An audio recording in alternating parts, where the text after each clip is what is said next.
Good evening, family. Bishop Swan back in the house with you. I was with you this morning, and now I had to come back and hang out with you again this evening because we got some stuff to talk about, fam. You know, some stuff happening in our city, and I've got some special people that are going to be joining the conversation with me tonight. This is the Roundtable after the Roundtable.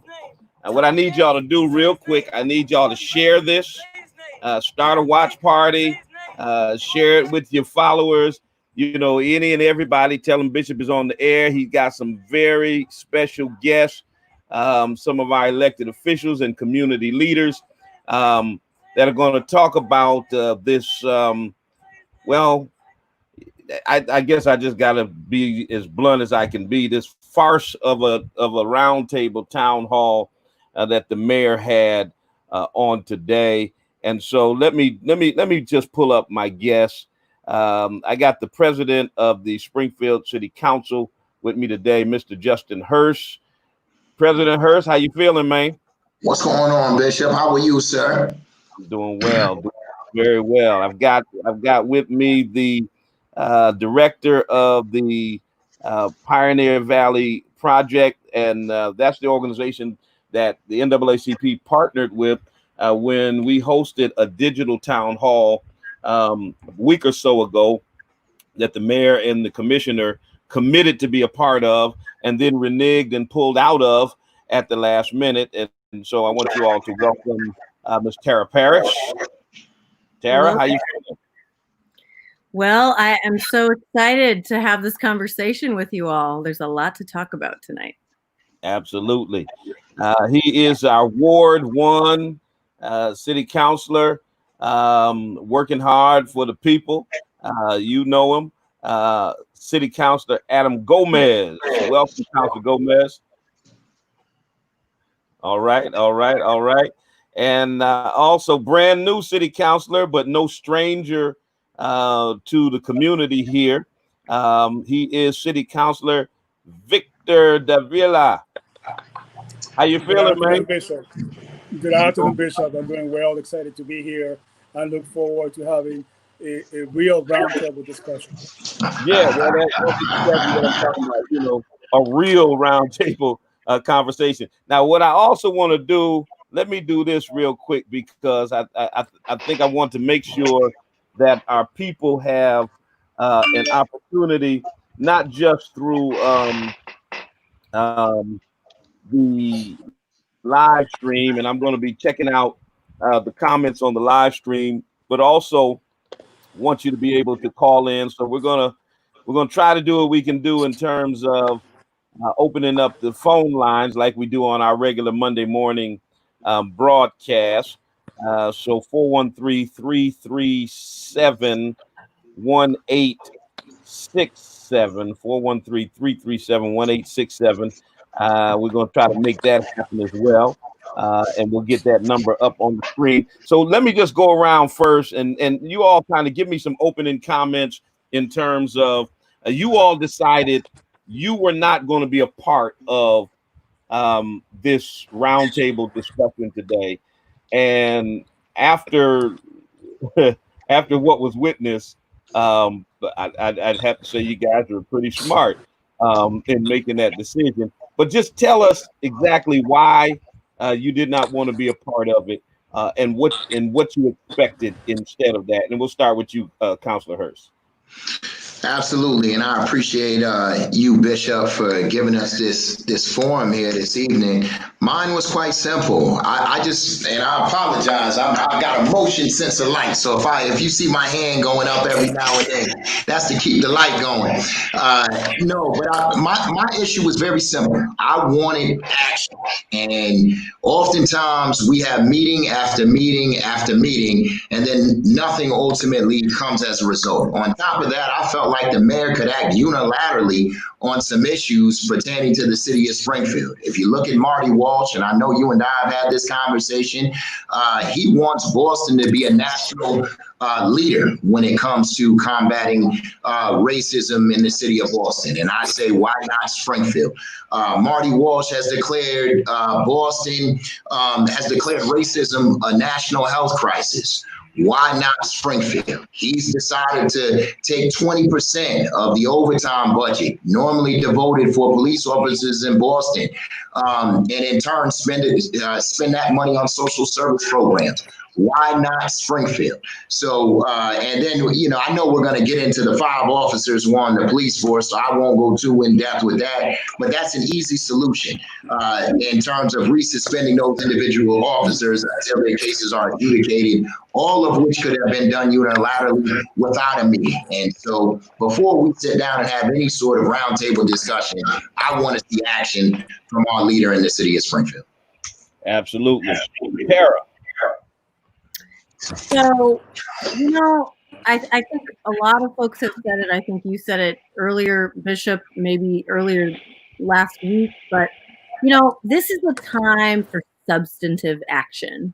And so, I think when the NAACP and Pioneer Valley Project made a decision that we were going to hold the digital town hall, it was because our members want to see systemic change. And so, our experience with the mayor, not just in this particular case, but in several different cases, has been that when there comes time to have substantive discussion and talk about substantive solutions, we just can't seem to find our mayor in those conversations. I mean, look, this is complex stuff. This is stuff that gets to the core of, it hits a nerve with a lot of people in our community. And so, part of the reason why I felt like it wasn't a good use of time is because my sense of the way that this was handled was that this was really going to be about how do we control the narrative? How does the mayor control the narrative? How does it give an appearance that there is some listening to the community? But whenever there's a real opportunity to listen to the community, we just can't seem to find this mayor. Absolutely. Councilor Gomez. Thank you, Bishop. Can you hear me? Yes, sir. I want to make sure I'm on mute. So regarding the invitation to the upcoming the roundtable on race and policing, which Councilor Hurst Davila, Brown, and myself respectfully declined. The constituents know that we're always there and to meet, to discuss the needs of the community. But while I appreciate the mayor's overtures for open and honest dialogue, forgive me for doubting it. This sincerity, I doubt his sincerity because of 5 years on the city council, me fighting for different things.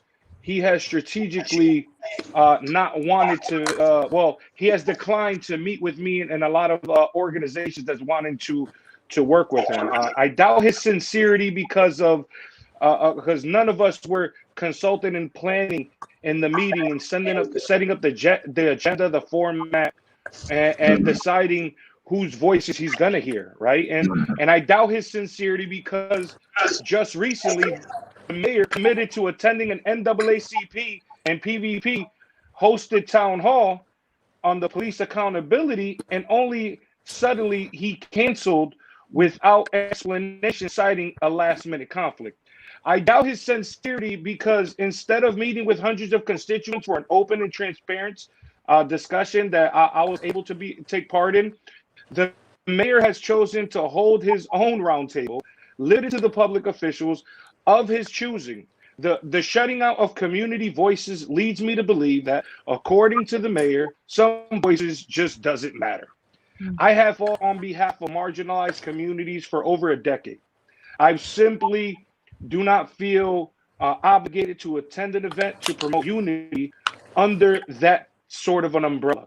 Just because all of a sudden he feels that the pressure to respond to the civil unrest, all without real reassurance that real discussions will take place, or that anything substantive will come out of this. I respectfully thank all of the community people that involved. I'm not going to lie and say that I didn't watch from time to time. I had some other things that I had to deal with, but I think the people of Springfield are united in calling for action.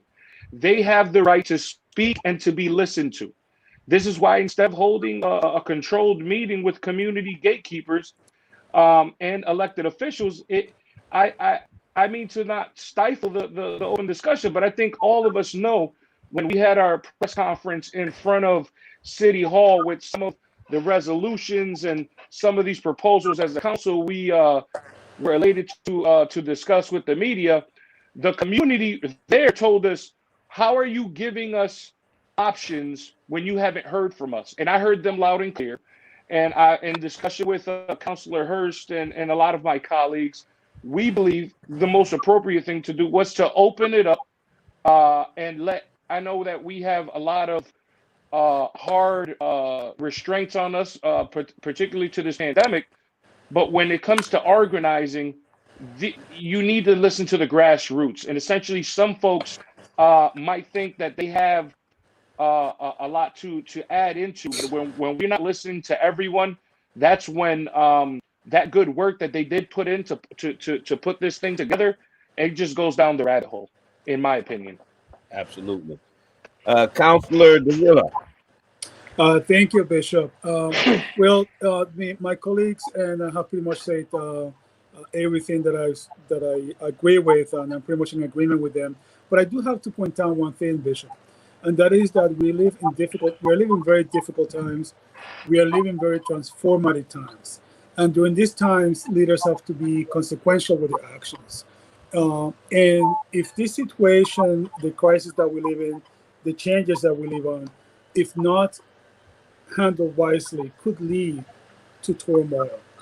And for me personally, one of the reasons that I decided to turn down this invitation was that, in my mind, when the mayor had the opportunity to have real, substantial dialogue, he turned it down, specifically when he turned down the NAACP and the PVP. I'm sure the mayor's busy, and I'm sure he had a lot of things. But I asked these questions. What was more important than addressing the current social turmoil and the social times that we live on? He could have at least sent a representative to the meeting, and as far as I know, that didn't happen. So I was pretty disappointed to see that happened. And I just felt that, and again, today, my understanding that was the case. It wasn't a roundtable what happened today.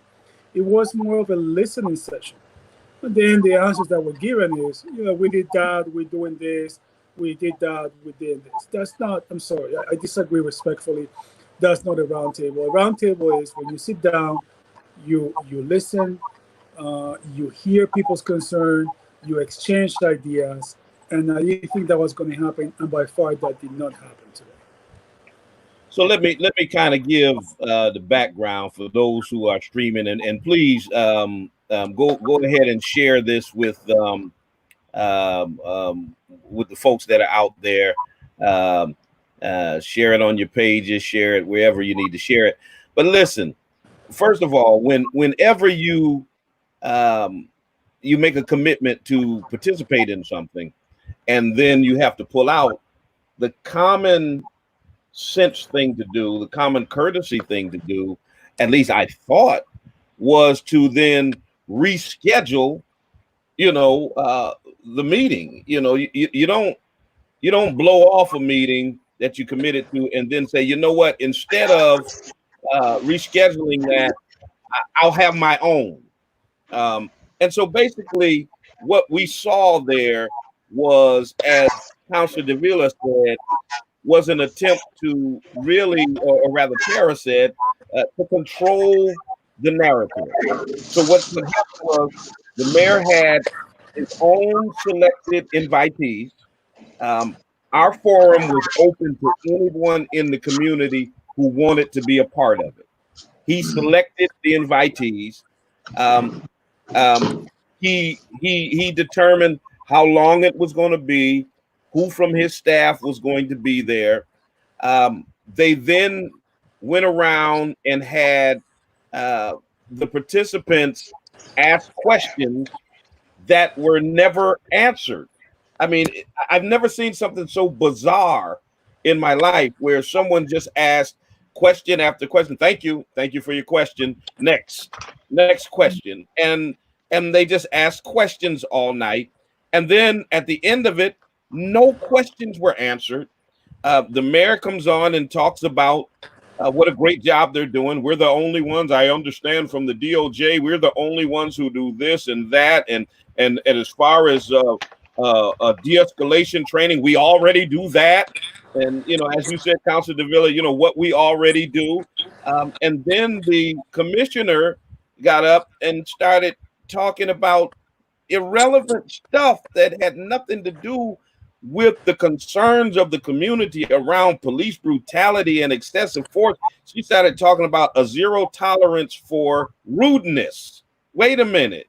How do you have zero tolerance for rudeness when you just reinstated 5 police officers that I'd say were pretty rude with trying to cover up, a crime with the brutalization of 4 black men? So basically, and then the mayor's final thing is there's going to be some announcements coming out. You'll see there'll be some announcements. We'll get back at you. And basically, it was a session to placate the community.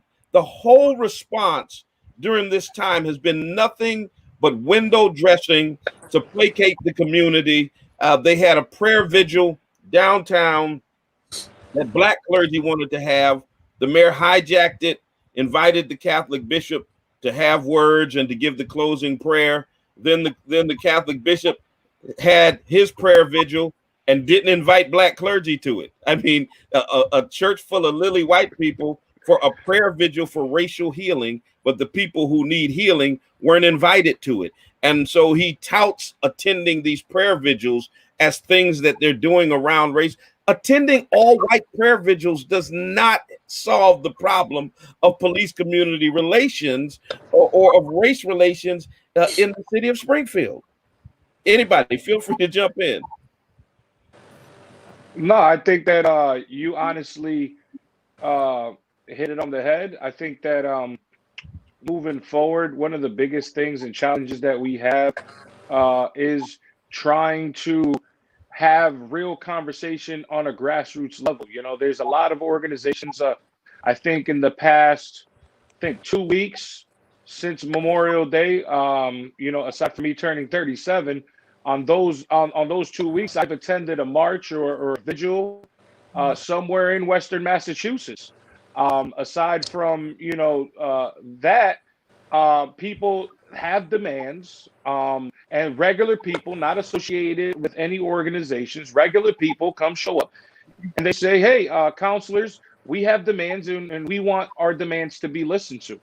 And I think that that's where we're at. I think that regular people, aside from, you know, people that are affiliated with establishment politics or established organizations or established churches, essentially we have to put in perspective that grassroots means grassroots. The regular person that has a great idea, something that maybe they could have brought an idea to the table and it could have been heard, and that wasn't really communicated today. I would be lying if I didn't have the urge to listen in either, Bishop. And the times that I could, that's what I've noticed, that there was a lot of questions and said, you know, humbly, thank you. We're going to get to your question.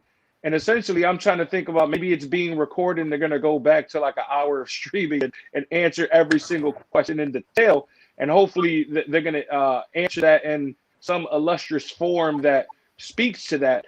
But even the city of Springfield essentially has a health crisis when it comes to racism, all types of racism. And one thing that I want to lift up essentially when it comes to Black lives is Afro-Latino Black lives. And around these tables, you know, our Caribbean brothers and sisters that have racism that they are discussing are left out of this conversation as well. And that's something that I wanted to lift up. And I'll let my colleagues on the forum, you know, speak a little bit to that, because, you know, there's a lot of things in this conversation that we need to talk about outside of police brutality. What I've talked about before is the racial injustice within housing, the racial injustice within, you know, the economy and the opportunities for such businesses to reach certain grants that we just seen. So, you know, this conversation is just gonna, like they say with the pandemic, is gonna exacerbate where the holes are, and we're gonna make sure that we entertain and talk about those things. All right, I think I got City Councilor Tracy Whitfield on the line. Tracy, are you there? I'm here. Can you all hear Tracy? Yes, we can. All right, go right ahead. Tracy, how are you, colleague? My colleague, how are you? Hi, colleague. Hi, Bishop. I'm glad you're having a real roundtable or a real discussion after the supposed roundtable that I've never been to a roundtable like that. I've never been to a roundtable where, first of all, people can't see each other. Like, why weren't we able to see who was on the screen? Every single security measure that they could put up, they did. They would try to act like they couldn't hear you because you was muted, but they muted us, right? They didn't call the National Guard. The National Guard was probably somewhere around, you know. And then for us to speak, had to like redirect the system some way, and then be like, okay, are you still there? Unmute yourself. When we had to wait in the first place to unmute ourselves, we couldn't have a round table discussion because we couldn't even talk to anybody else that was up there. They did not answer one question. That was a total insult. I'm insulted that you would even invite me to something like that. That was a total insult and a waste of my time. I got off of it because you're going to take all these questions from 50, 70 some odd people, and then the conversation is over at 6 and you answer like 3 of the questions. You didn't even answer them truthfully. You just threw out some bull crap because I went back and looked at the video. You threw out some bull crap that you wanted to display to the people. And it didn't answer anything. I asked specifically about the personnel review committee. And is he going to change it from being 3 white men making all the decisions? And I didn't get an answer. We had a conversation with him. Council President Hurst and I went to his office. We told him that we disagree with that, with 3 white men approving positions and approving raises, and no one else have a say-so. And his response to me was, if you don't like it, run for mayor. Wow. Wow. So we made a decision to bring it back up because if you can't even have a conversation, if someone don't agree with what the administration is doing, then you're not even listening. You're just going to do whatever you want to do, regardless of what the community and constituents want. Mm-hmm. So I'm just totally and completely disgusted with that so-called roundtable. I'm insulted, and I wanted to come on the air and say it so it can stay recorded, played back, whatever needs to be done with the information. That was just an insult and a waste of my time. Well, you're on record now. So question, can I just ask the question? Why does the mayor feel compelled to hide from all of us? Why not face the people of this community? Just to answer that question, conversation.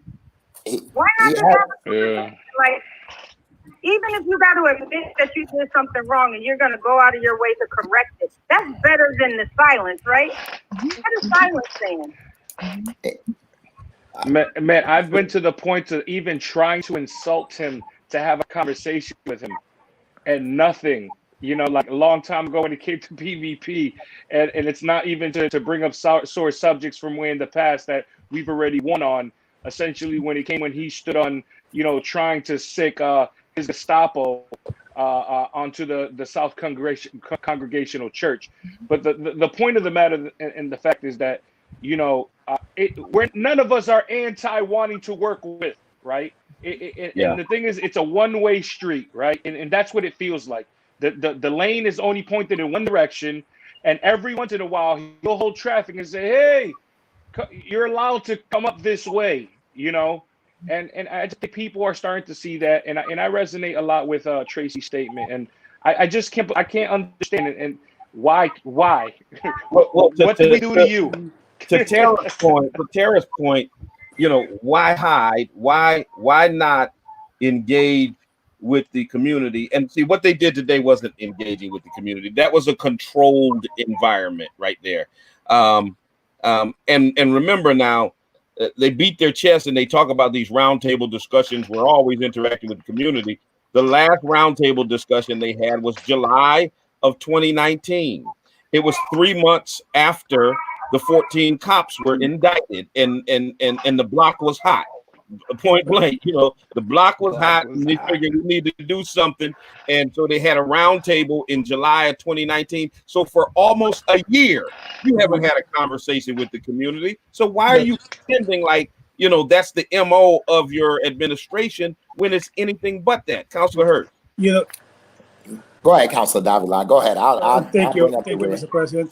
Bishop, I just want to point out that I have noticed that City Hall tends to be pretty reactive as opposed to proactive. So what you're saying makes total sense to me. And if one thing, Bishop, that these current crises, whether it's the coronavirus or the police brutality crisis, have exposed in our society, is the deep inequalities, the deep structural injustices that we undergo here in the United States. I still remember the first time as a Latino man, specifically, Bishop, as a Puerto Rican man, the first time that I was discriminated against based upon my race for being Latino. And that felt pretty crappy, to be honest with you. And I remember, I will never forget, I was 16 years old. That was awful. I still remember to this day. So I do believe that, listen, I'm willing to work with the mayor if we are going to have the deep discussions. And you know how the discussions are good? When you know that it hurts, that you have to look at to what's going on, because what we have now, the system that we have now, is not working. And so I do think that, I was pretty happy, to be honest with you, to see the mayor when he marched on the Black Lives Matter, the first one that we had 3,000 people. He marched about half the way. I was right next to him. I was myself and Councilor Williams. And I'm saying to myself, good, this is, we're going to have some change, some discussion here. Then this happened. And I have to get this off my chest, Bishop.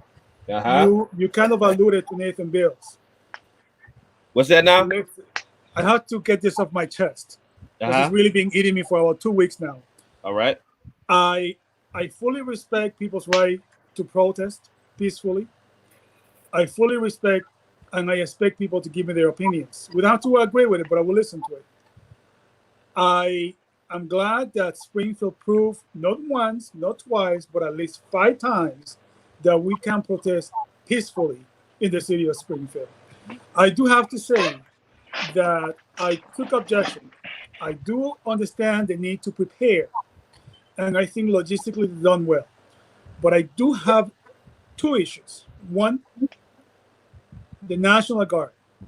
Although I understand the National Guard being present, Bishop, somebody has got to explain to me why we need the National Guard with rifles in our city, patrolling or looking like they're ready to go to war. I could see the sidearm, I could see shields, but not a military rifle. Somebody really has to explain that to me, because to be honest with you, I find it offensive, and that really bothers me and still bothers me a lot. Another issue that bothered me, Bishop, was on the Nathan Bills protest, that I could see if we shook people, if people were concerned, if they were shaking. I get it. I understand. It was a symbolic act, which I think also speaks to the state and the current situation that we have here with our police department.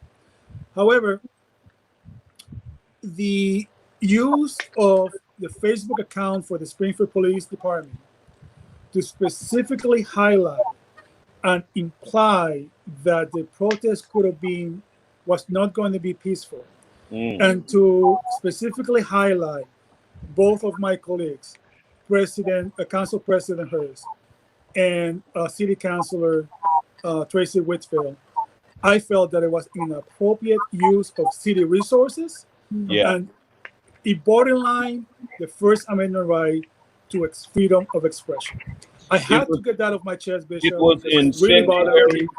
It was incendiary. It was inflammatory. It was disrespectful.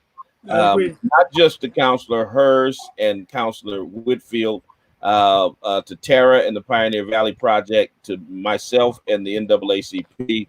I've been leading protests in this region for 30 years, and I challenge the mayor to find any social action I've been involved with that has become violent in any way, shape, or form. So to even make the suggestion that something we all collaborated on was somehow going to turn violent was absolutely insulting. And then at the same time, he gets insulted when I say that all of the elements that existed in Ferguson when Mike Brown was killed and that city went up in flames, all of the elements that existed in Baltimore when Freddie Gray was killed and that city went up, that existed in Staten Island when Eric Garner was killed and that city went up, everything that existed in Minneapolis when George Floyd was killed and the nation went up, exists in Springfield. So the potential for civil unrest happening here is very real.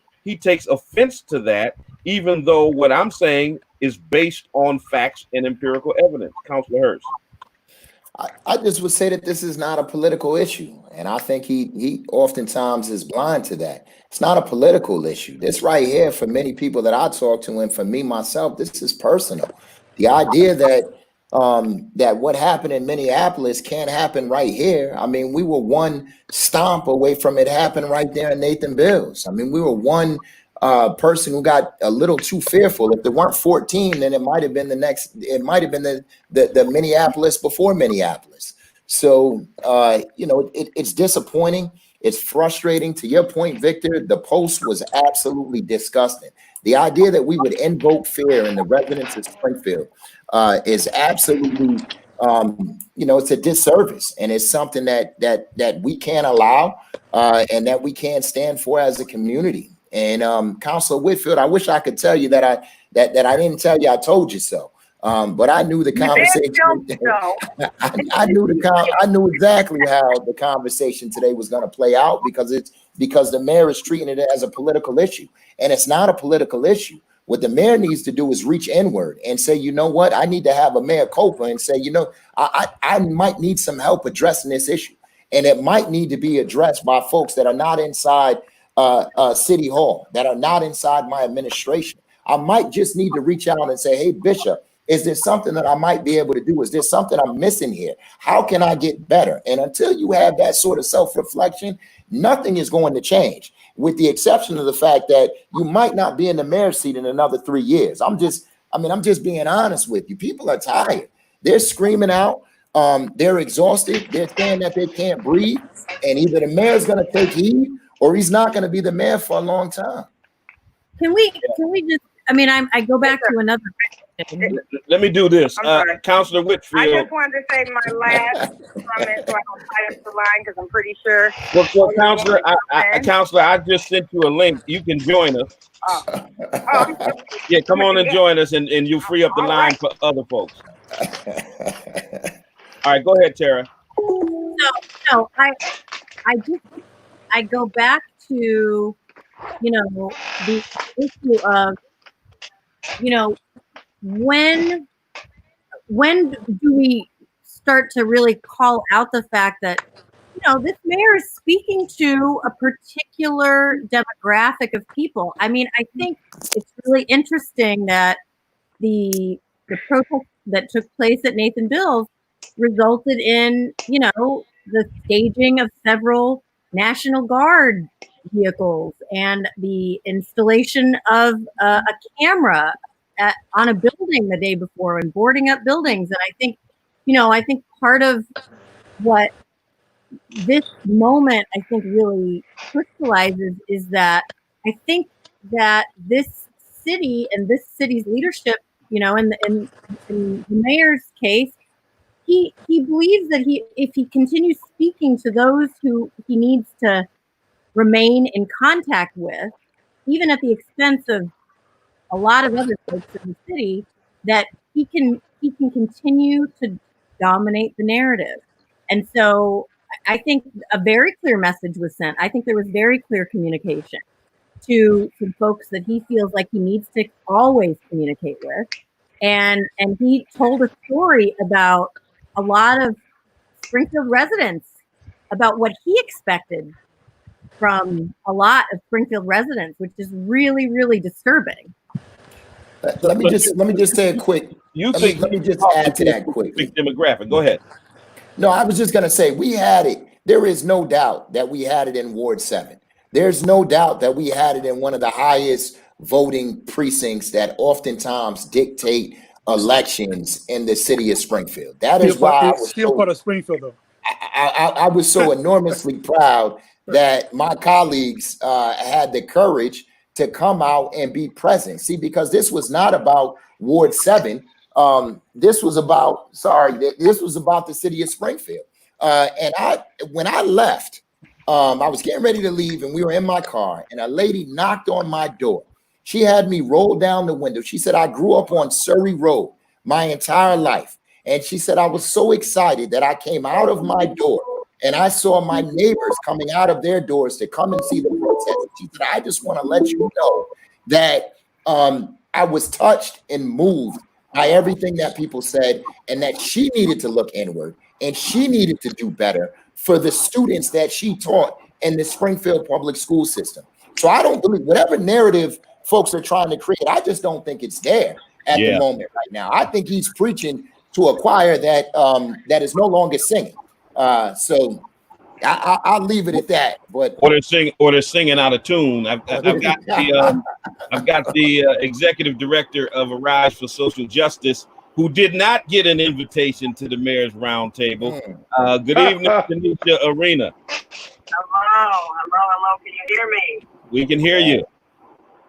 Okay, good. So, I've been driving back and listening to this conversation, and one of the biggest things that stands out to me as the ED of Arise is the importance of the Springfield community registering to vote and then going to vote. Right? The mayor has shown time and time again this bad behavior, but it's like, well, who's going to check me? Why does he do what he does? Because nobody shows up to vote him out. If you're displeased with his behavior, take your political power and fire him. That's what we need to do. Because his base is the people that want the National Guard, that want to board up Nathan bills and do what they do, because those are the people that show up and vote for him and keep him in power. So when people are sick and tired of being sick and tired, register to vote and then go vote. Take your mama, take your cousins, take your grandmama, take your babies if they're 18. If you need help doing that, come into Arise, social distancing, all that. But ultimately, if he's saying this is how I think that Springfield will behave, it's the Springfield that he's not interested in representing. Because who shows up? Who shows up at the polls? That's an excellent point. Excellent point. If we consistently have less than 10% of our population showing up to the polls, and those folks in Ward 6 and 7 that, as Tara noted, he's preaching to, in his not so subtle way. I don't think it's a dog whistle. I think it's a bullhorn. Then what we have is frustrated population of Black and brown people, and a population that continues to put him in office. Right. I think Bishop. Go ahead. No, we don't. I just wanted to agree with her. So why did he have to have any kind of other roundtable? Like, I mean, it's human psychology. Like, why do I have to really give answers or be held accountable when the people who put me in office, they don't care about this? And I honestly think it's time we start having these real conversations and not sugarcoat what is happening. His base isn't us, and we don't show up to vote. That's why he's still the mayor. So, if we don't want to keep going through this, when it's his time, the next go-round, vote him out. I don't know if Dana is watching this, but she always says elections have consequences, and that is the truth. So if you want something different, then you have to show up different. It is time. to take all this anger and frustration and sadness and the pain of watching, the police put a knee on somebody's neck and do what we have to do, because elected officials work for us, the people. Yeah. Thank and you. if we can take anything from the Karens, I'm like, listen, I'm Karen Equal right now. I want to see your manager. I'm going to have you fired because you're not doing what I need you to be doing. That's the level we need to be at. Yep, I'm sick and tired of being sick and tired. So I'm going to do my registered vote. I'm going to do my census. I'm handling my business because we're not going to keep doing this. That's where we need to be. All right. You gave us a lot to think about. Appreciate your call, Karen Equal. That's right, Karen Equal. Yeah, Bishop, I just wanted to just take care and drive safe. Bishop, I just wanted to add in a little bit. Go ahead. Yeah, Bishop, I just wanted to add in. That's one of those things that I remember marching with you when we were doing Justice or Else, right? In 2015, right before I got elected, ran an 80-day campaign. And before that, I know you and Dad worked on ward representation. And that's something that we have to look towards ourselves, right? In our own communities, in our faith bases and our organization bases, that we don't take the time to strategically canvass anymore. The last time the great organizations that canvass are organizations that have agendas that put pressure on some of us elected officials, like the unions, and rather. But one thing that we have to understand as well is when we tell people they have to go out to vote, we have to also illustrate and tell them not only the mayor, but other folks that have been remain complicit, that do not hold him accountable when it comes time to hold those accountable. So essentially, and it's not that I have any file for any of my fellow colleagues in higher office, but essentially it comes to a time that why is it always the city council, right? Why is it always the city council that needs to stand up for justice? I understand that they do what they have to do for justice in Boston, but sometimes what's going on here in Springfield is important as well.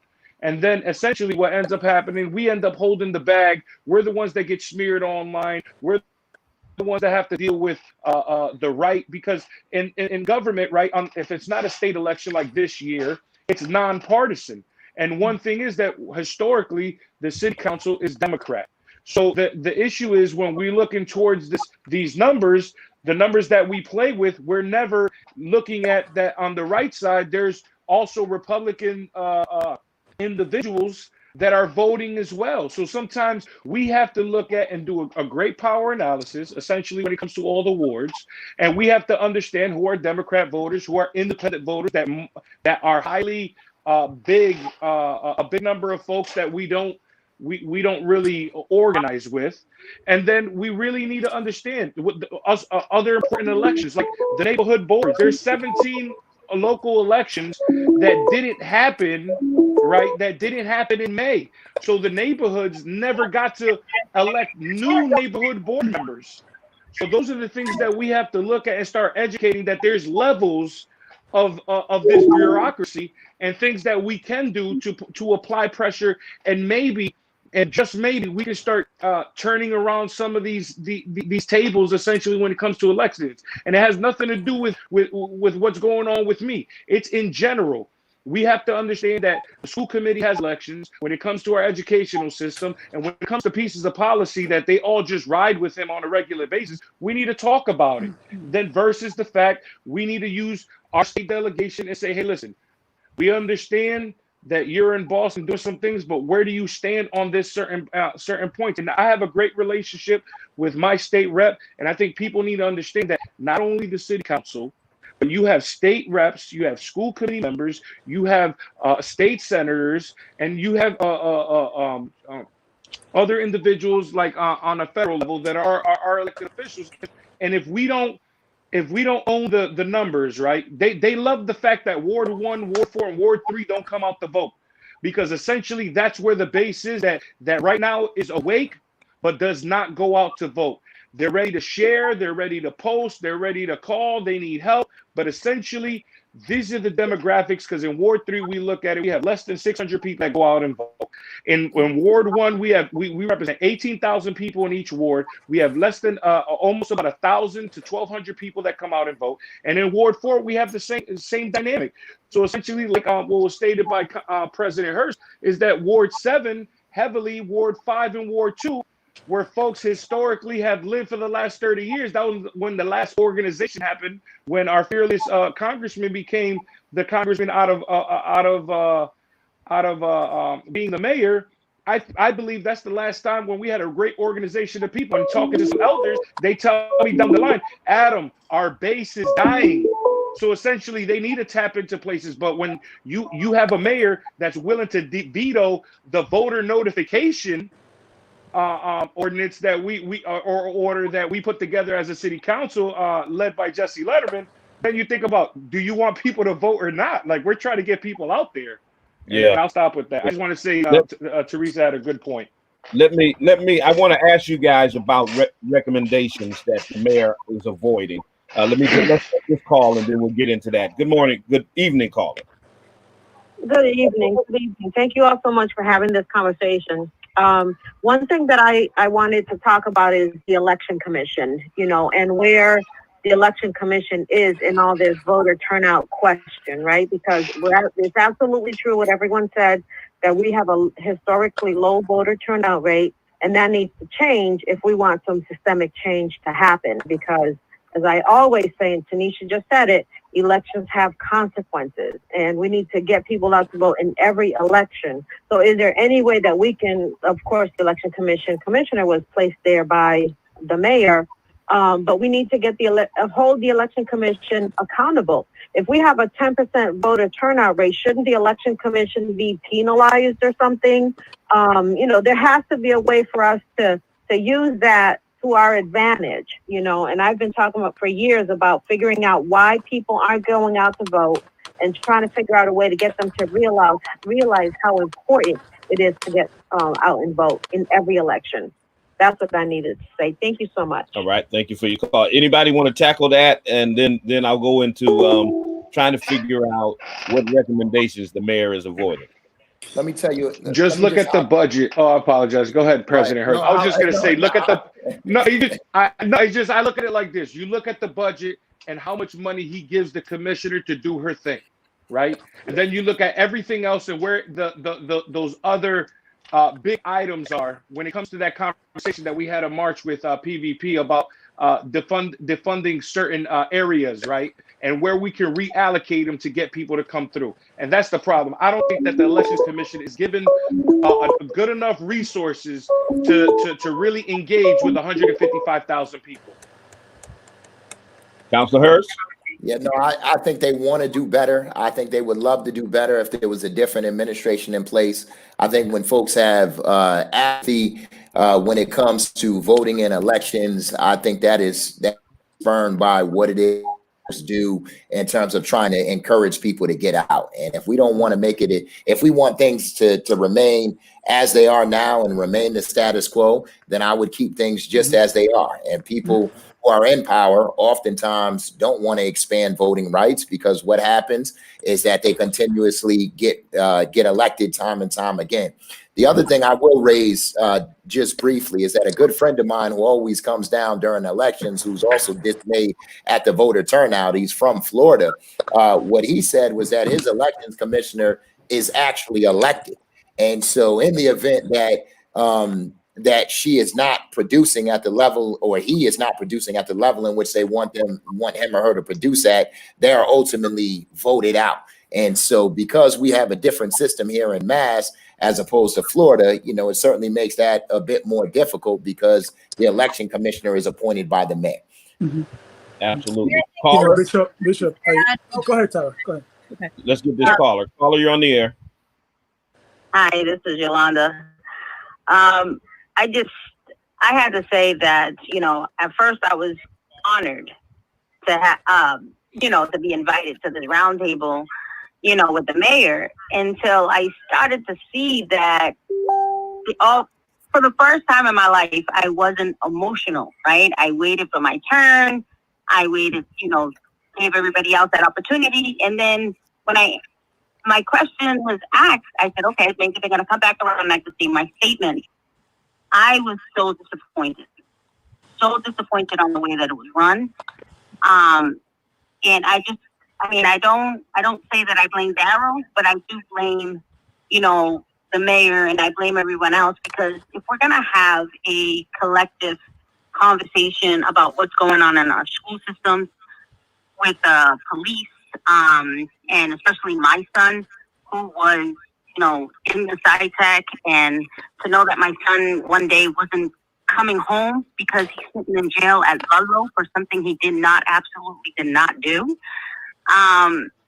And not receive a phone call as a parent, and just to be involved in all these different things. It's too much of a conversation to have from 4:30 to 6 o'clock with over 100 people, and all you're doing is answering questions. So I am fully with this here, and I hope that the mayor actually sees this and is reading the comments and is actually doing something to be involved. But the voting, Justin had answered this. He has way too much power. Appointing the police commissioner, appointing the voting commission, that is way too much power. And there's no separation of power in the city. If I have a problem with the code enforcement person, guess who I have to go to? If I have a problem with the director of code enforcement, I have to go to the mayor. If I have a problem with, anybody in the city, I have to go to the mayor. Anybody he appoints. That's not right. There is no separation of power in the city, and it has to change. But we collectively have to change that. We have to step up, and we have to have a change. So with that, I am hoping that my Mr. Mayor, Justin Hurst, will eventually run, and we get a new mayor, because we need to see something new. I am so happy for the city to see everybody stepping up and doing what they are doing to, speak up, but it takes more than just speak up. It takes us to put boots on the ground, get people like Adam and everybody else elected, listen to Talbert Swan, get involved with the NAACP. We gotta collectively step up. Stop the gentrification of the South End, North End, and Mason Square, and step up collectively. Thank you, Talbert Swan, for this. This is amazing, and I'm staying on for the rest of the conversation. Okay. So listen, what I want to do is I want to get your opinions in terms of, and Councilor Whitfield told me she's backstage. Let me find her. I hate to leave her backstage like that. But listen, what are the recommendations that the mayor? There you are, Councilor. Let me get you on here. looking around. All right, there we go. So what are the recommendations that the mayor is avoiding? We're going to take one more call, and then we're going to get into this, because there were some very specific things that we were going to talk to the mayor about in our digital town hall, about some things that we thought could move the city forward in terms of police reform. And I think that's exactly what he was avoiding. Good evening, caller. You're on the air. Good evening. How you doing? My name's Chico Dusty. I'm a comedian, a local comedian from the area. Today, I seen a roundtable meeting. I was concerned because they discussed things that they felt was in need to be discussed, instead of actually having the people interact and asking us what we're affected by, what's going on with us. I believe we've kept our protests and things peaceful because that's just the nature of Springfield residents. But, they could go a different way if they don't start answering our questions and, letting us know what we need to know. It's a lot of stuff going on here, a lot of injustice. We have police brutality. I've witnessed it firsthand myself, being pulled over, being scared for my life as a black man. And I don't have a criminal past. You know what I mean? I'm not a troublesome citizen, and I still get the same treatment as I am. So that has to change, because this younger generation, we're not going to sit around and take the Martin Luther King approach, unfortunately. Absolutely. It's hurtful. It's hurtful and it's sad. And And it's important that you guys are doing exactly what you're supposed to do as our leaders. You're giving us the platform. You're giving us the ability to speak, and this is what they should be doing. And that's why we need people like you guys in the positions of power, because we know who's going to make a difference. We're experiencing the hurt because we're listening to it every day. Absolutely. I appreciate your call. I'll let someone respond to that. Thanks for calling. So if someone wants to respond to that caller, and then I want you all to ask you all, what are these recommendations that we have for the police department, for the city, to move it forward, that the mayor is avoiding? We're gonna hold off on the calls for a moment, callers. The line's getting hot right now. We'll start with since I kept you backstage, we'll start with you, Tracy. All right. Yeah. I'm jumping on however I am. I went to work out and I came back and I said, oh shoot, the real round table is happening. Let me jump on. Right.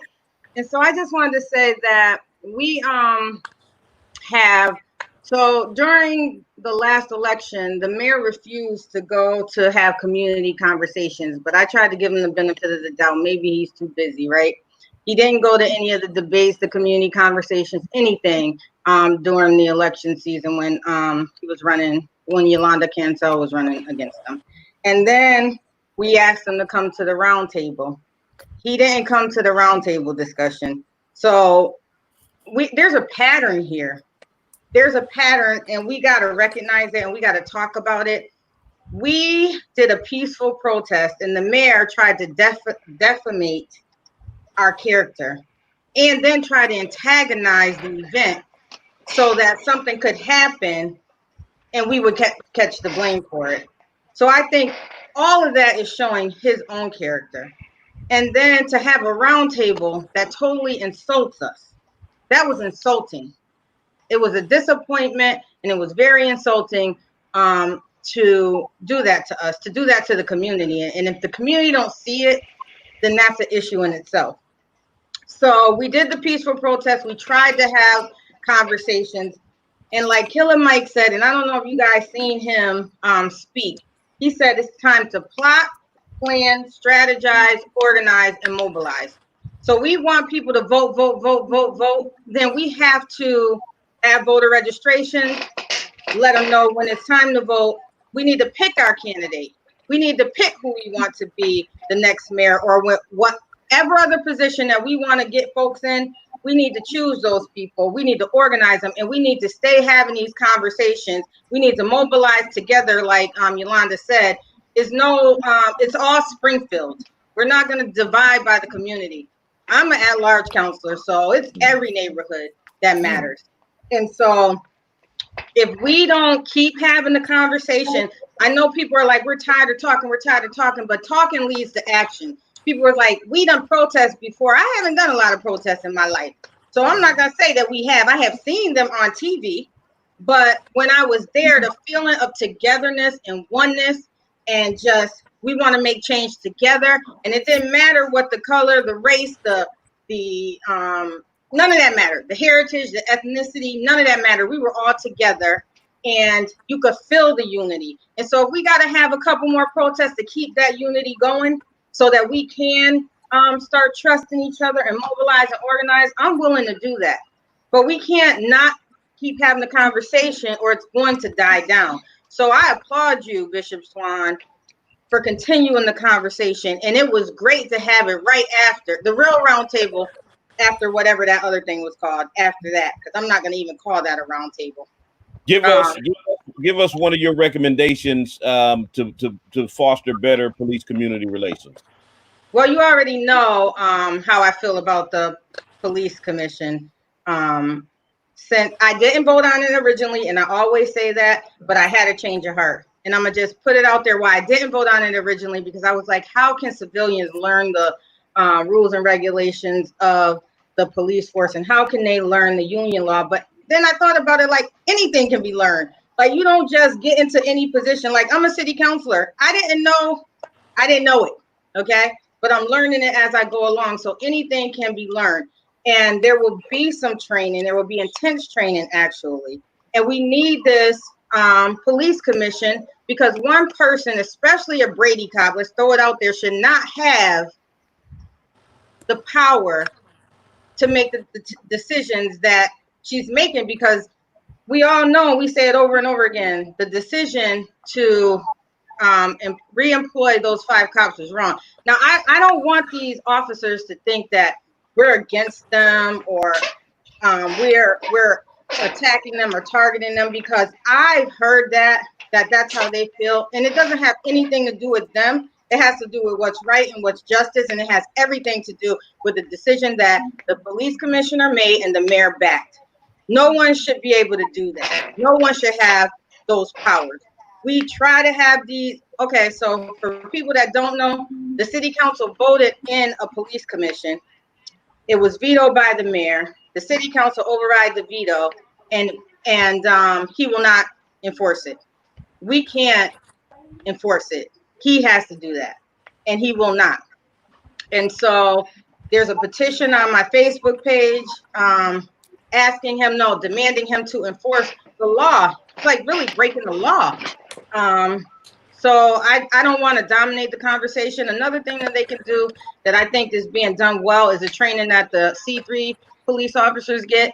And most of you who know me know that I am the co-chair of the Mason Square C3. I think it's working well in the community. I think it is bringing the community together. And I think the officers really get the sense of community by going through that training and really being involved with the community. I can see the difference. I can see the relationship building.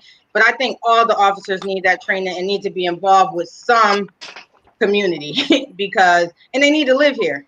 They need to live here, because you're less likely to beat up your neighbor or your neighbor's son, or your friend's grandson, or your friend's child if you live in the community.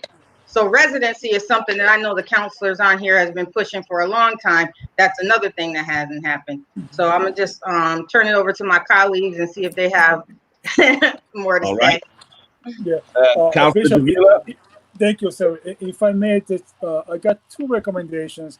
Okay. One, just to kind of address the point of voting participation, which one of the callers addressed a while back. Listen, I think the last percentage was like 11% or 9% of the last election. And the city is changing. You know how I know the city is changing, Bishop? I got elected. I did a little work. I worked hard, but I got elected. And if you're not paying attention, you're going to miss the boat. You're going to miss the train. So the city is definitely changing. Now, the question is, how do we increase voter participation? That's $1 million question. I think there's deep structural reasons for that. Let's not forget also that, unfortunately, here in Springfield, we had several DOJ investigations on the election system. I do believe that our election commissioners are doing the best they can with the limited resources they have. But something that is going to cost us absolutely nothing that we could do with the aim of increasing voter participation is to bring back that Kids Vote program, which was so successful years ago. And I have no understanding why they never got it away in the first place. So what we're doing with 2 things, we're educating the kids who are the future voters and the future leaders of our city. And also, hopefully, it will inspire their parents to go vote as well. I just wanted to say that to the caller that called in before.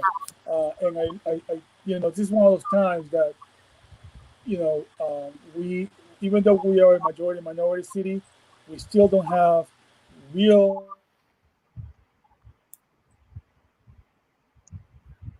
I think we lost him. Did we lose him? I thought it. I think thought he it was froze me. up. Yeah. Yeah, I thought it Okay, you hear me? Okay. was me too. There we are. I Okay, there we think go. we lost. He's coming back in. I thought that was a sign. Anyways, All right, you're back. so Bishop, You're back. One thing that I'm back. One thing that I do feel that we could do, and I just want to bring this up now, just in case, and I mentioned it to Council President Hurst before, as a recommendation, is that we as a community that we do a community police report as to how we, as the community, see the police department, what's working, what is not working, and listen, maybe we can expand it to other parts of city government. How is that going to be done? I don't know. I think there's smarter people than me to do that. But I think that, it's time for us to be very specific and come up and say to the powers to be, this is what we are, this is what not working, and this is what we need to do. And that, Bishop, is a real change maker, and that's a real roundtable. All Can right. can I hop in here real quick? Because I wanna comment on what I'm seeing from the Facebook comments that are coming up on the screen. And there's a question I just put up there about chokeholds. Y'all can answer that whenever you get a chance. Go ahead, Tara. Yeah, so a couple things. One thing that we heard after the digital town hall was that people learned so much about how things work in Springfield just by being part of that, just by being on the digital town hall. I think that's one thing that, we really have an opportunity to take the time to really make sure that folks in the community have a clear sense of how we can make impactful change. The other thing is, I don't want us to underestimate how important voting is, but I also don't want us to get caught up thinking that, okay, now we have to look ahead at the next election because that's the only way that we can make change.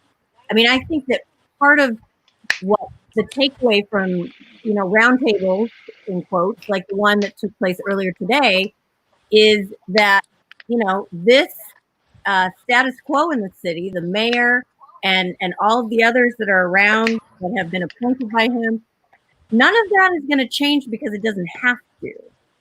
But when it becomes too much, when there is so much public pressure, so much grassroots pressure, that it's clear that it's not in the interest of the status quo to remain, then something can happen. So I just want to make sure that we're not focused solely on what do we need to prepare for the next election cycle, but also, what are we willing to do now to educate ourselves, to join with others who are really doing the work in the community, to start something with people that because we can do it now. We don't have to wait.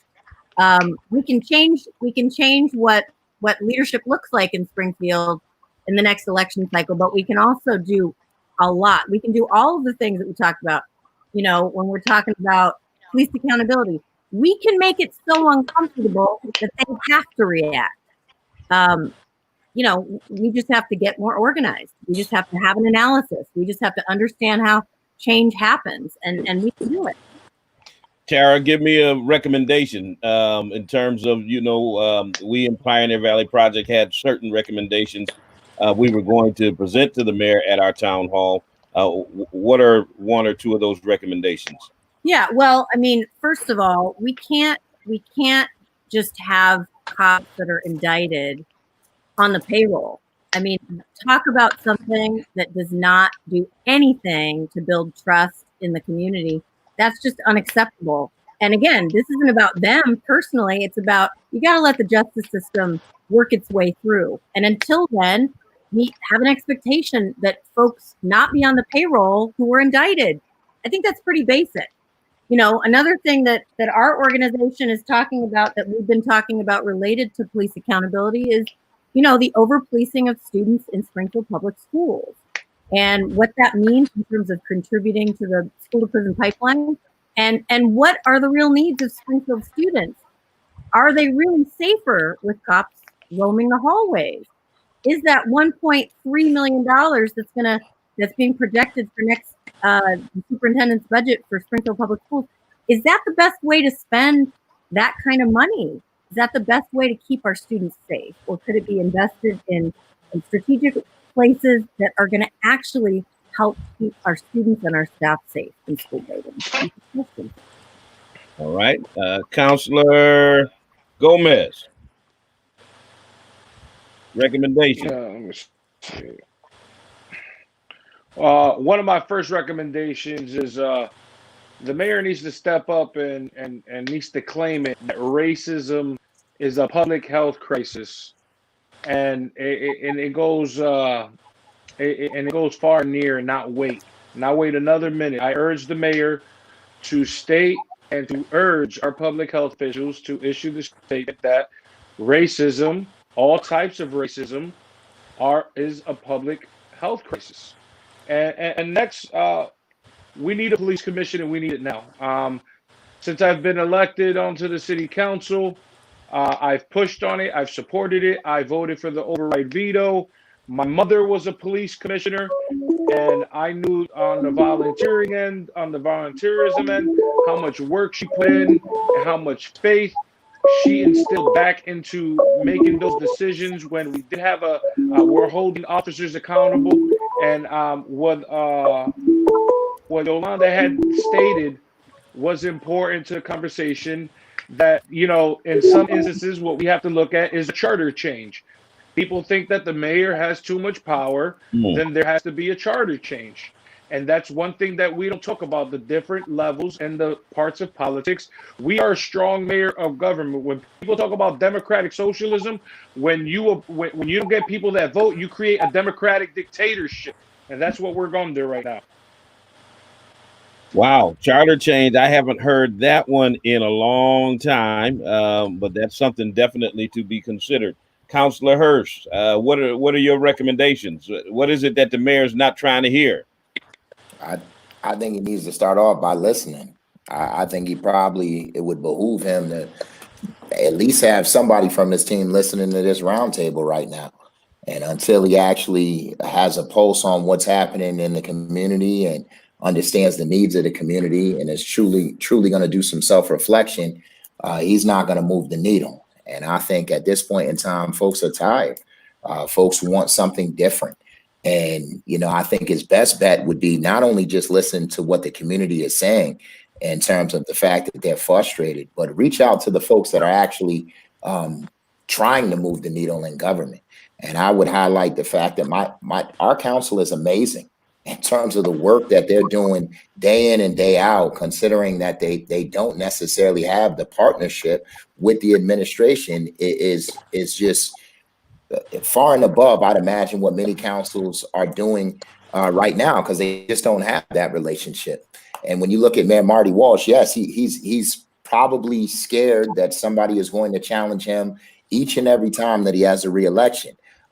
One thing that I will point out is that while he declared it, and to your point, Councilor Gomez, you were the first one that talked about declaring racism a public health crisis. But when you look at the city council in Boston, that's not enough for them. Like, we're looking at it here in Springfield, like, at least do that, Mayor. You know, at least take some of the steps that Marty Walsh is taking. But their city council is looking at Mayor Marty Walsh and saying, we need you to do more. So we certainly, we want him to do some of the things that I think he can do unilaterally. But on top of that, just follow the lead of the council.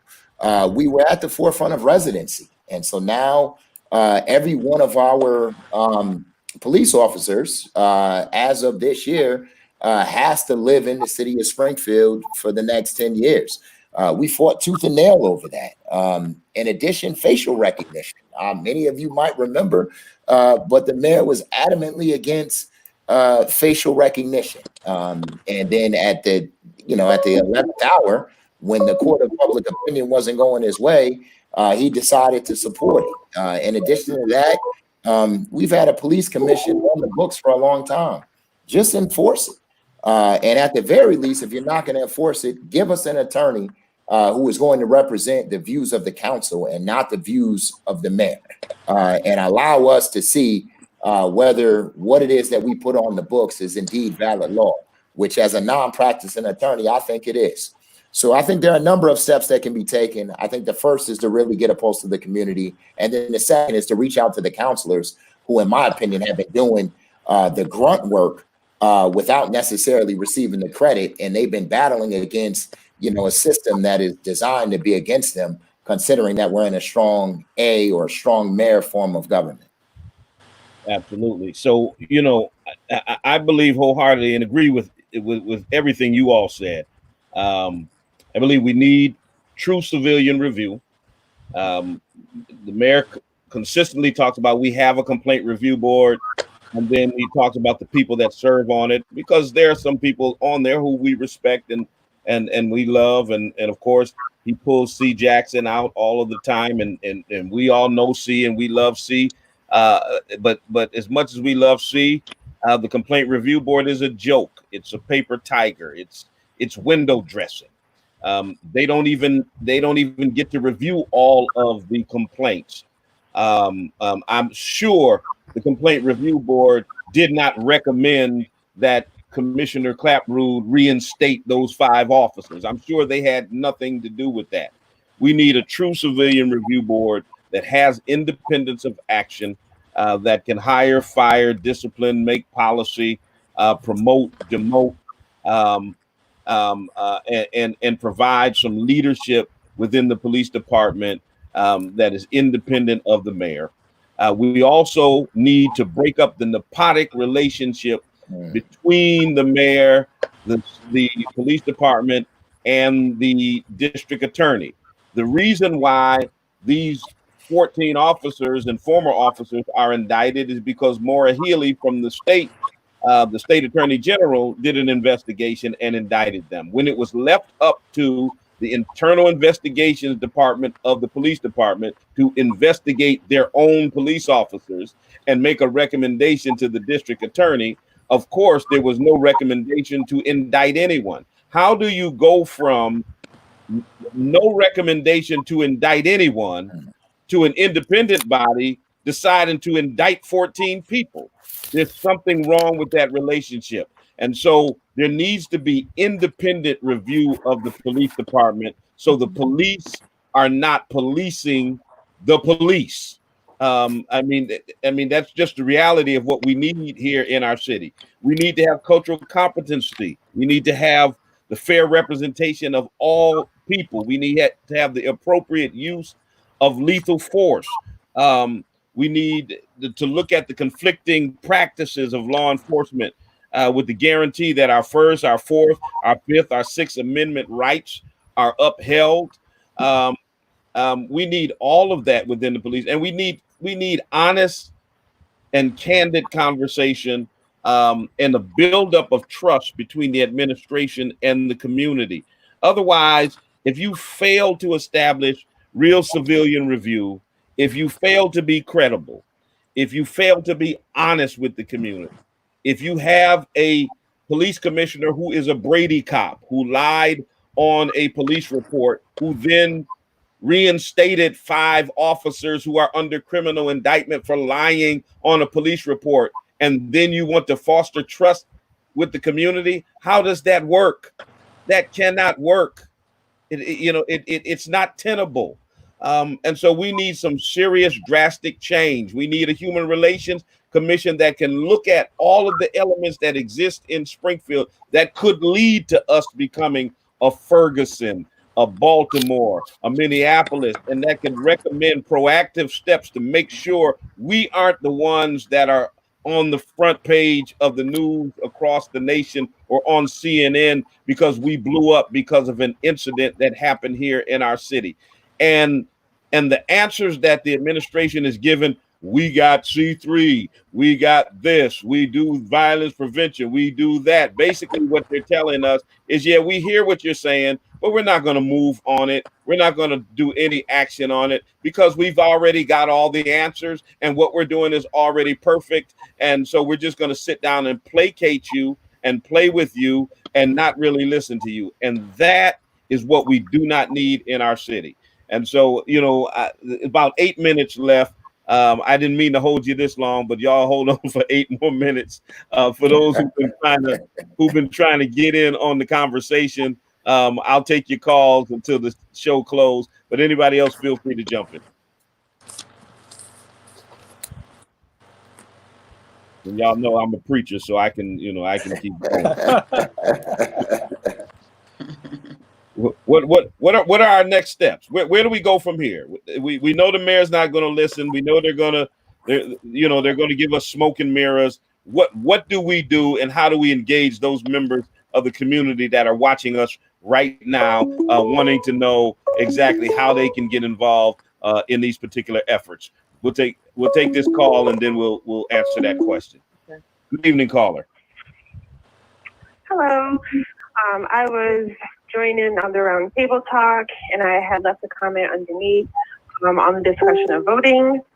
And I really feel like voting, if someone can really like put it in its simplest form for a lot of people, what each role is, who's looking to fill each role, what are their views, how do they help the city? I think that will help because people are not confident when it's time to vote. Yeah. People may not know who they're voting for. So you're looking for voter education. What's the report card on this person? Where do they stand on the issues of concern for my community? Correct. Yeah. What about this question? When it's time, you're confident in your decision. And when you see people outside and they're welcoming you to come inside and vote, it's a no-brainer because you know who you're voting for, and you're confident in what you're going to put on your ballot. But if you're a person that is not a normal voter or not a person that has voted, it can give you anxiety, if I'm just being honest. And when you look at Mayor Sarno, he's just a familiar face at this point. I think he's been our mayor for like the last 10 years. So, you would just go with who you kind of like see around. Yeah. And if you're looking at a ballot and you're looking at names, now you're sitting here thinking like, well, I don't know that person, you know what I mean? And then you're kind of just going with what you know. So I think if we're looking for any particular change, we need to educate ourselves, or there needs to be some type of central location, maybe using social media as a tool to help people understand what's going on and how it's going to affect them going forward. Because when you're 18 and you're voting, you really don't know what you're voting for, and it's not going to affect you until you begin to get further into adulthood and you're a homeowner or you're a business owner. Now things are a little bit different, but you still don't have a clear understanding of what is going on. Great point. Thank you so much. Appreciate your call. Bishop, can you let Councilor Gomez back in? He fell off the call. He's backstage in the waiting room. He backstage? Yeah. He's backstage. We'll get him back in. Come on in, man. I kind of wanted to address what the caller said. Interesting conversation.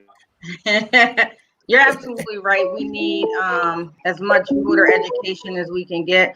I can say that when it is election season, there are so many opportunities for the community to come out and hear from the ones that show up. And I'm gonna say everyone on this call, this platform shows up, and then you can hear about what our platforms are. I think it's that the information isn't broadly shared, or people don't show up, or they may have another job or another obligation that prevents them from going to these conversations. But I do like your idea of having a central location where you could click on a person and figure out their platform or hear them speak, or a central location on Facebook where we can say, okay, make sure you go to one of these 5 events to hear from the city council or the mayor, or whoever's running at the time. And you can also find out the roles of each position. That can also be found on mass.gov. If you want to do your own research, you can go to mass.gov and find out what each position is responsible for. But it's a little tedious if you don't know how to search for legislation and that type of information. But I do like the idea of having a central platform. And just to like end on that comment, Victoria Rolone, I see your comments, and I think that is a great first step. She says she's going to take it upon herself to get involved and get more community members involved. And I think if we all look to ourselves to get involved and learn, and then pull like 5 people in, we'll be a force to reckon with, because look how many of us are on the call. That's our new initiative. We call it hashtag collect your cousins. Get them all involved. Collect them. And bring them all to the polls with you. Good evening, Zaida. Zaida, you're on the air. Good evening. Thank you so much, Bishop, for doing this. I agree with Tracy that the earlier roundtable was not for the community. It was just a show. So, you're talking about recommendations. All of these ideas are great, and I think that we could really make a difference if, first of all, and I keep saying it, every single person, your cousin and them need to vote in every single election. Because they have consequences. So one of the things that I actually was just thinking about was, we talking about the police force and recruitment, right? We all know from history that the recruitment process is biased, and I wrote it in one of my comments. And it's biased towards white people. So I have a friend that actually who's a black woman, and her son, a black son, just got into the police academy. And I asked him, I said, how many people, joined the police academy when you first started? There was like 300 people that joined with him.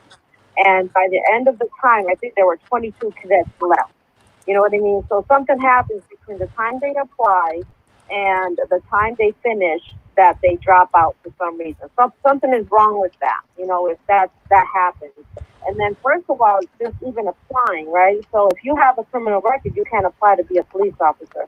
So we have these police officers that have been in our schools for the last 10 years at least, I think, who have been charging our children, black and brown kids, with criminal charges. So now they have a criminal record in middle school, and when they get 18, they can't apply to be a police officer. So something is wrong with that. We've talked about getting police officers out of our schools. We've talked about, I've talked about allocating, they get $1 million, the police department does, from our school budget to have police officers in our schools, to brutalize our children in our schools, to not, do what our children need.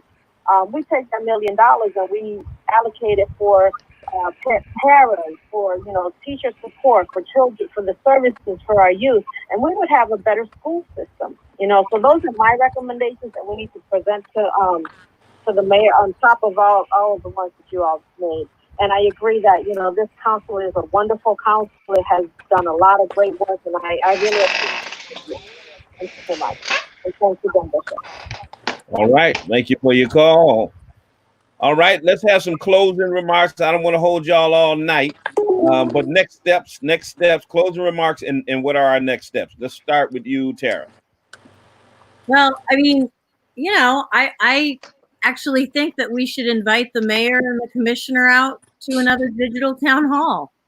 I think we got to give them another opportunity to make a decision about whether or not they want to face the city. It's that we all have, very concrete proposals that would make a huge difference in terms of, repairing the broken relationship that exists between the community and the police department. So, I say let's invite them back and let's see if they show up, because at the end of the day, I mean, we're here tonight to talk about real change that needs to happen in our city, and all we want to do is talk with those who are supposed to represent all of us. So I think we should invite them back for a real conversation. All right. Counselor Davila, what are our next steps? Thank you, Bishop. Thank you for doing this roundtable. It's a very good discussion. I'm pretty impressed with the quality and the participation from the callers, and thank you for that. I agree with Tara. It would seem to me that the next logical step will be to invite the mayor, and I will have an expectation of him to agree to this roundtable, because these are real times when the real change. So I think we need to start with that, to re-invite him again to a roundtable, and then we take it from there and see what happens. All right. Counselor Whitfield, next step. I'm done inviting the mayor. I'm done. We've tried to have personal conversations with the mayor. We've tried to invite him to real community conversations, to real roundtables. We never exclude him from anything that we're ever doing, and that part is over for me. I'm ready to strategize and get more people registered to vote, to organize our folks to vote for particular people, particular individuals who we want to see in office, who's going to make real change for all people. I don't want to talk anymore. I'll be there if you guys put on another discussion, but just to hear I was going to say something real inappropriate, just to hear what everyone has to say. But it's time for us to organize and mobilize. We got to move. We got to move to get people to vote. He's in office for another 3 years. And if we don't move now, we're going to be in the same position 3 years from now. So if people really want to get him out, let's get an organizing team together to really get people registered, to really get people organized, and let's figure out who we're going to select as the next candidate. We don't need anybody to tell us who that next candidate is going to be. We select them. We find the person with the best qualification, and that's for every position. And I'm not just talking about the mayor seat. I'm talking about city council seat that may become vacant. I'm talking about on the state level. We need our people out there representing us. We need people, not only people of color, but people from Western Massachusetts that's really going to do the work and represent us. So let's really start strategizing on those type of movements and stop having conversations with the mayor, because they're not getting us anywhere but back here at a round table after the round table, upset again because we knew what was going to happen. I don't want to do that no more. Councilor Gomez. Yes. I feel empowered. Thank you so much. Well, next steps are to one, I challenge everybody to become or a partner or an ally of the NAACP. Secondly, please reach out to Pioneer Valley Project. Please reach out to social organizations that have been in the fight, like Arise for Social Justice, Neighbor to Neighbor. And if, like me, and our other colleagues that are not on this call that feel the same way as we do, we challenge you guys to get involved with, keeping us, like people like us, in office. So if you guys have any questions, want to get involved, please, my municipal email is agomez@springfieldcityhall.com. Via Facebook, you can look me up, Adam Gomez Sr., or you can hit me up at electadamgomez.com if you really want to get down and dirty and really get on the grassroots level and kill those doors. Please become part of Team Us, and that's what I'm promoting. Team Us. This is a collective majority. We are not minorities. This is our city, and it is time for us to take back the streets. End of story. Y apunte se acabó. Pa'lante. All right. I don't know what you said, but I believe it. Viva Gomez. Viva Councilor Gomez. Hurst. I think we need to expand the conversation. I think you need to continue to have these roundtables because they obviously are very productive. We get to hear from the general public who clearly the mayor was not able to hear from, and I think that's fruitful. I think it helps us guide our decision making. I think in addition, we need to reach out to those individuals who are not present today, whether it's the mayor, whether it's other counselors who don't look like us, to be present and to have these difficult conversations, because they are difficult conversations and we need to have them. And my colleagues need to understand that we respect and value their opinion on these issues, and we need them to be at the forefront, especially when we're advocating for justice. So I appreciate your efforts. Time stand up when it's to be complacent. It's easy to be silent. I appreciate you. All right. Thank you, Council. Thank you to all of you. Listen to the community. Stay tuned in. Stay plugged in for the NAACP Pioneer Valley Project. What's happening with our city councilors and just your community organizations all throughout the community that are trying to do good work to move our city forward. Change starts with you. It starts with our young people. It starts with you. It starts with the community. And together, we can hold the powers that be accountable and make Springfield a better place to live, work, and play. Listen, check me out on my live on Thursday night at 10 p.m. I do a late one on Thursday. Some of y'all be hanging with me. But Thursday night at 10 p.m. I want to thank all of you guys for coming in with me. And to the audience, to the next time I talk to you and you talk to me, always remember God loves you, and so do I. Good night. Good night.